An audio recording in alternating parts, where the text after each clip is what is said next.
Anni Dewani, a 28-year-old woman, was born to her parents Vinod and Neelam in Sweden. Her family originally hailed from Uganda but was forced to leave in the early 1970s after the country's president, Idi Amin, ordered all Ugandans of South Asian descent to leave the country within 90 days. The family obtained residency in Sweden and settled in the city of Marsta before Anni was born. She had an older sister named Anni and a brother named Anish. Her father, Vinod, thrived in Sweden after launching a successful business, and the family lived a very stable life. After graduating from university, Anni moved to Stockholm to work in marketing for the mobile phone manufacturing company Ericsson. By her mid-20s, she was seeking stability and hoped to find a husband. She frequently traveled to London, spending her time shopping, socializing, and building relationships. It wasn't long before she met Shreen Dewani, a 30-year-old from Bristol. He was respected and successful, working in his family's elderly care business, and was already a millionaire before turning 30. One of Anni's aunts had seen him before and thought he would be a perfect match for her niece. She arranged a meeting between them at a cafe. Anni's sister later said that although Anni wasn't initially impressed by him, she began to warm up to him after their second meeting. Shreen's life bore similarities to Anni's. His parents had also fled Uganda for the same reasons as Anni's family. Opinions about Shreen were divided. Some found him arrogant and boastful about his wealth, while others said that beneath that exterior, he was kind and generous. Anni's sister mentioned that Anni often spoke admiringly of Shreen's sense of humor and how he made her feel protected. As their long-distance relationship progressed, with each taking turns visiting the other, things began to get difficult. Friends said both were strong-willed and often argued, likely due to the distance. At one point, Anni ended the relationship, but they eventually reconciled, and Anni quit her job in Stockholm to move closer to Shreen, living in an apartment in Luton. Later, her parents traveled to meet Shreen's family. Vinod admitted feeling somewhat awed by the Dewani family's wealth, but found them welcoming and warm. He added that everyone loved Shreen. He was polite, educated, and ambitious.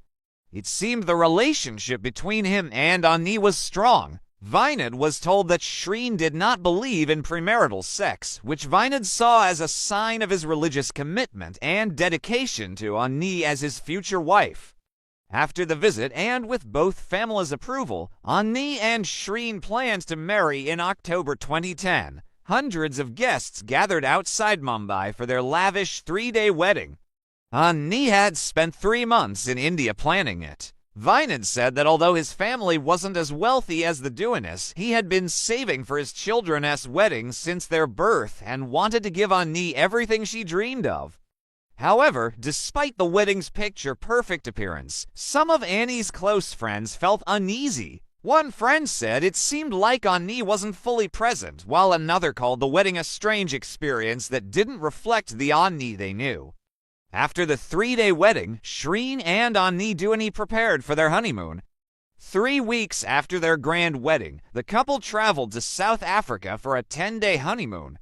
Anni didn't know the destination. Shreen had planned everything. He told others he chose South Africa because the first letters of its name in English, S for Shreen and A for Anni, matched their initials.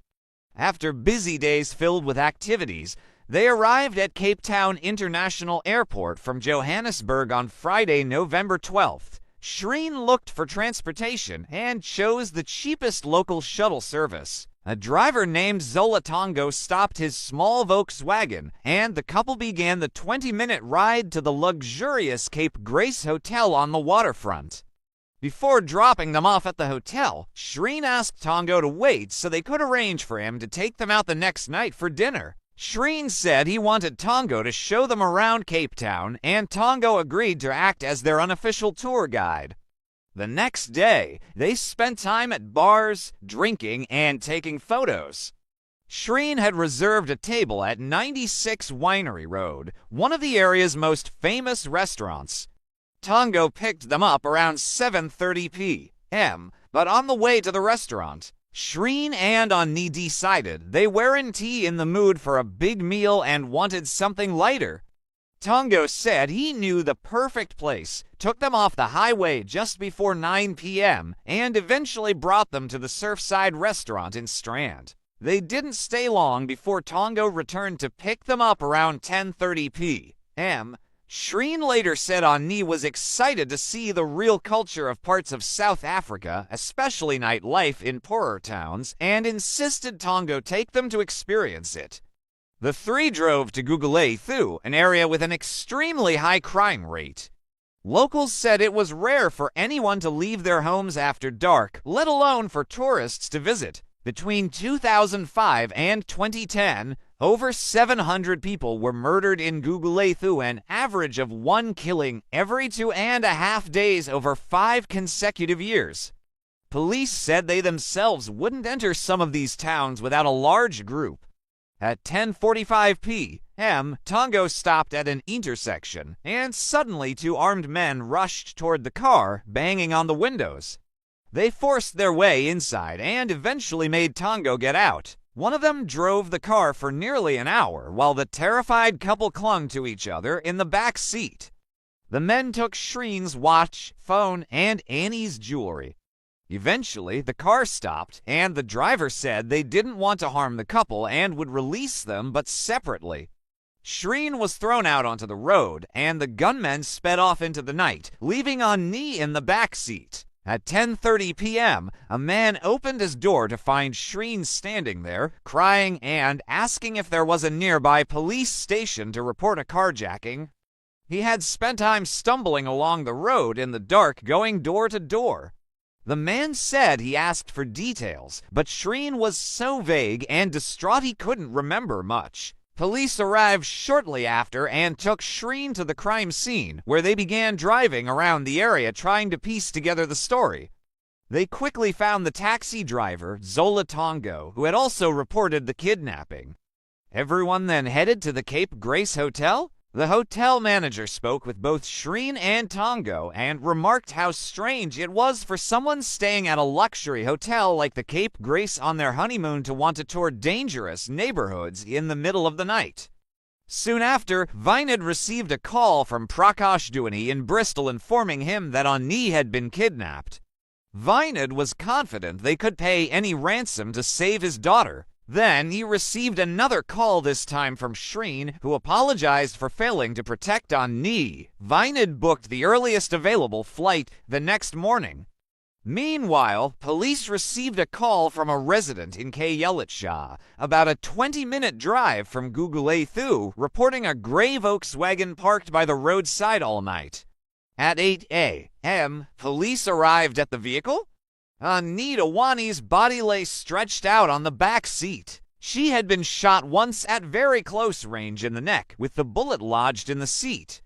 Her body showed some bruising, and the coroner confirmed she would have bled to death.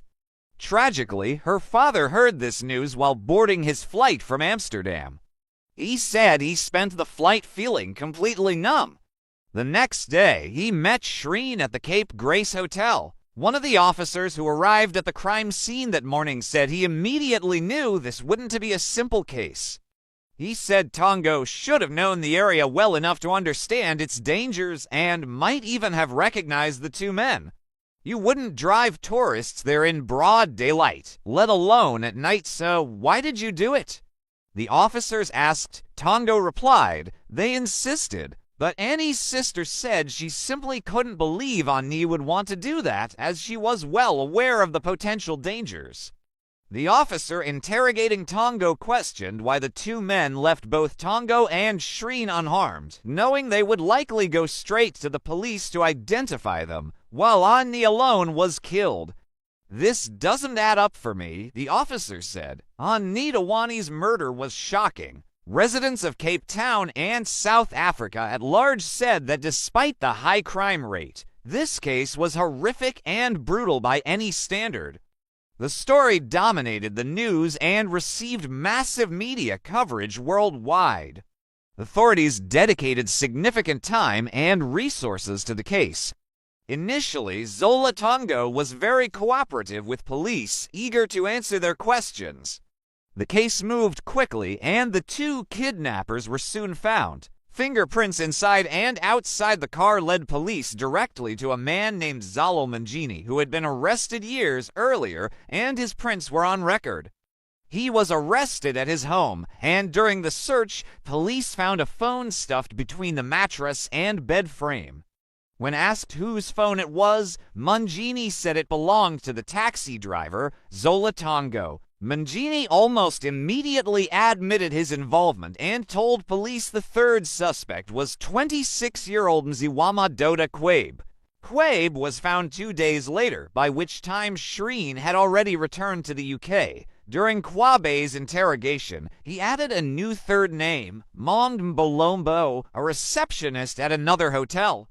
As Quabe left one interrogation session and Mbolombo was being brought in, Quabe asked to speak to him in English, saying, "Tell them everything." Soon after, police announced a new development. The 31-year-old taxi driver, who had been extremely cooperative with investigators, was also arrested in connection with Anni Dewani's murder. Friends of Zola Tongo said they were completely shocked he had no criminal record, was always responsible and law-abiding, and they found it hard to believe such a thing. But Shreen told a reporter he had already suspected Tongo's involvement, so his arrest wasn't entirely surprising. As police continued their investigations, to their astonishment, Tongo made shocking and damning claims that turned the case upside down. Tongo was taken to Wynberg Magistrates Court, his face covered with a sheet, and announced he would likely enter a plea deal in exchange for a reduced sentence. He claimed what happened wasn't a random attack. He wanted to tell the full story of what really happened that night. He alleged that Anni's husband, Shreen, had masterminded the entire crime and planned to kill his new bride. He said that on the day he picked up Shreen and Anni from the airport, Shreen spoke to him while Anni went inside. According to surveillance footage, Shreen spent nearly 10 minutes talking to Tongo in the car. Tongo claimed Shreen said he wanted to get rid of someone. Tongo told him he wasn't the right person for that, but knew someone who could carry out the request. Police confirmed Tongo's claims seemed supported by a significant amount of surveillance footage, though others said the footage also supported Shreen's version. Tongo said after dropping them off, he went to the hotel where Mbolombo worked. There, Mbolombo contacted Quabe, and the plan was set in motion. Phone records showed Mbolombo repeatedly called both Quabe and Tongo. Surveillance cameras at Mbolombo's hotel were also audio-equipped. During one call, Mbolombo said, "The thing we talked about must happen tonight."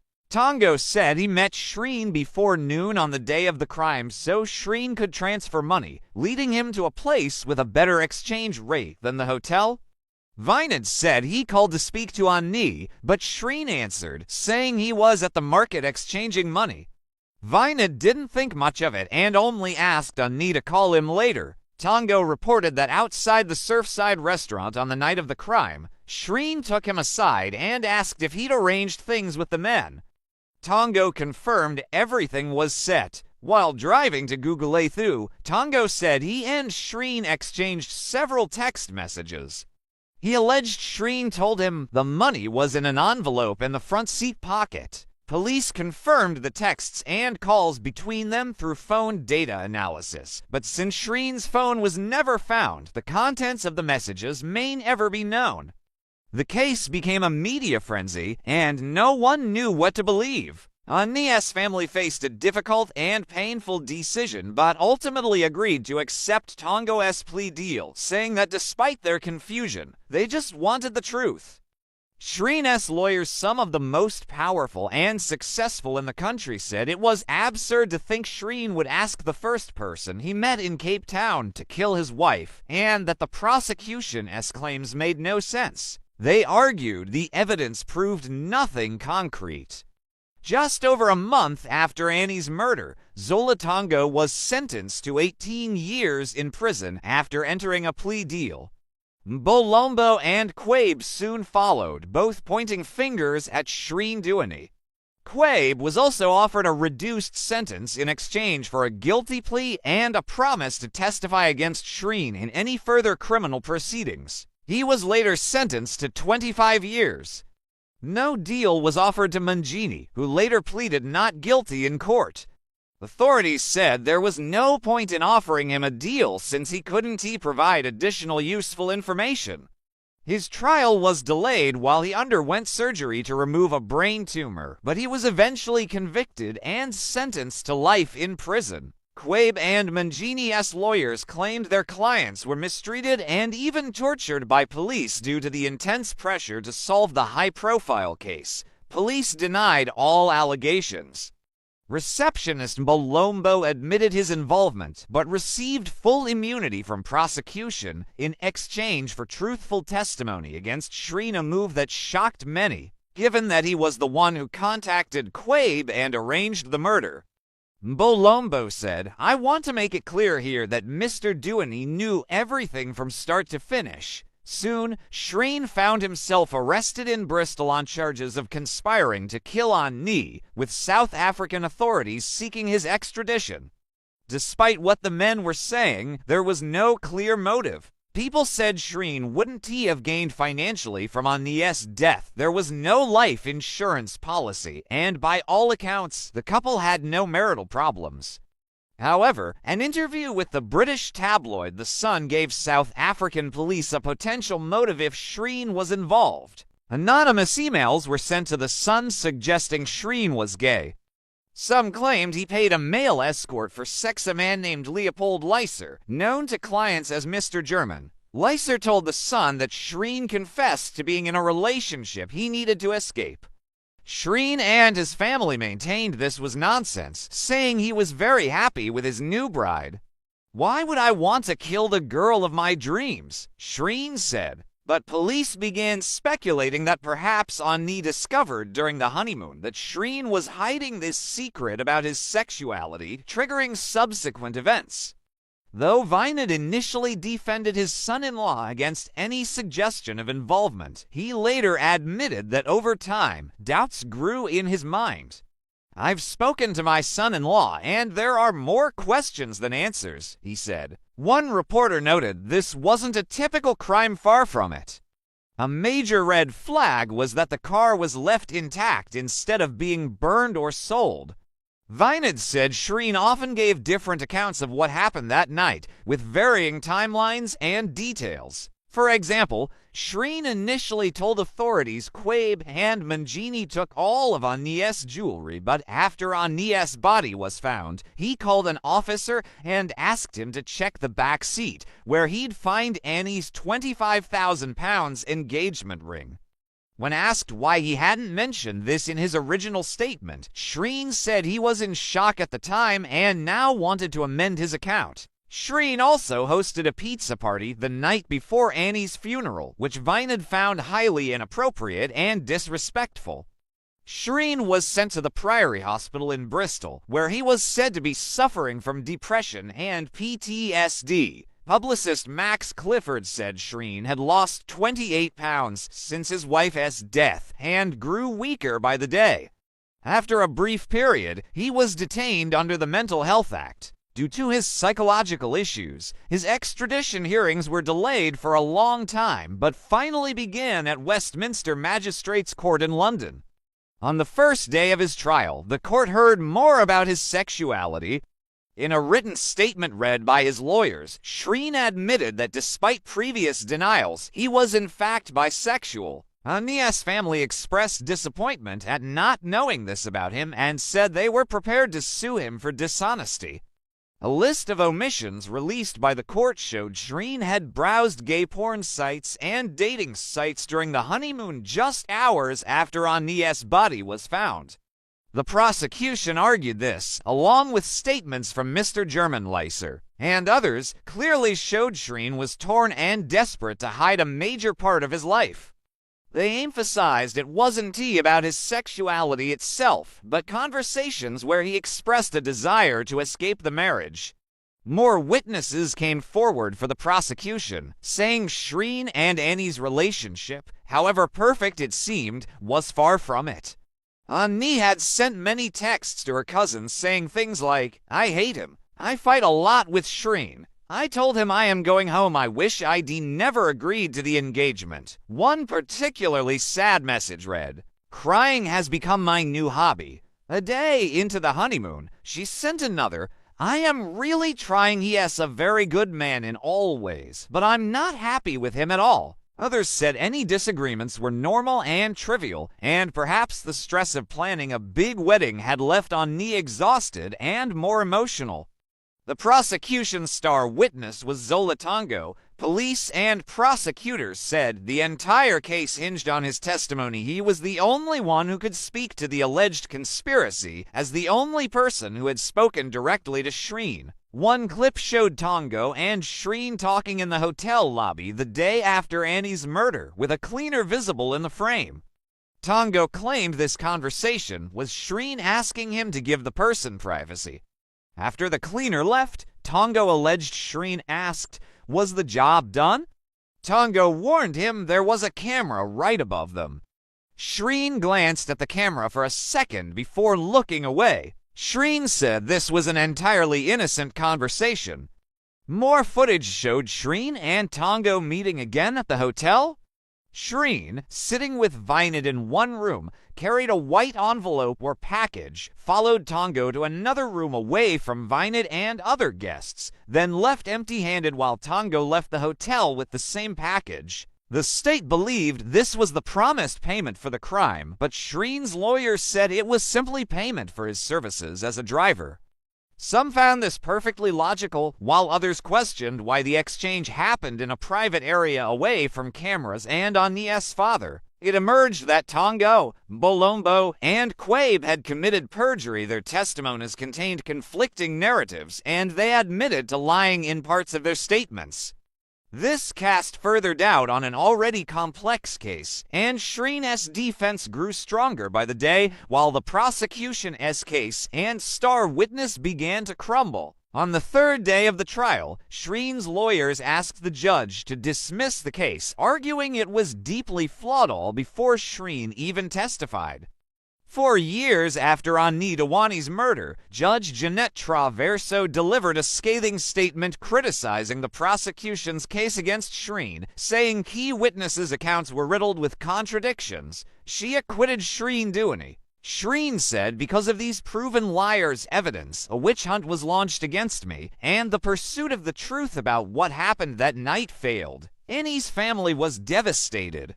After Shreen's acquittal, they requested a UK coroner's inquest into her death, which would have forced Shreen to answer questions publicly. But Coroner Andrew Walker said there wasn't sufficient reason to reopen the investigation and that he was barred from reaching a conclusion that conflicted with South Africa's court findings. According to news reports, as of 2018, Shreen was still living in the UK with a partner of about 18 months. Anni Dewani's murder remains a divisive case that continues to haunt her family. Many believe it was a random carjacking that ended in murder, intentional or accidental, and that anything pointing to Shreen is unfair and lacks evidence. Others believe Shreen planned the entire operation and got away with a heinous crime. The conflicting accounts from multiple people mean the full truth of what happened that night, how it happened, and whether there was any connection between the 5 men involved will likely remain unknown forever.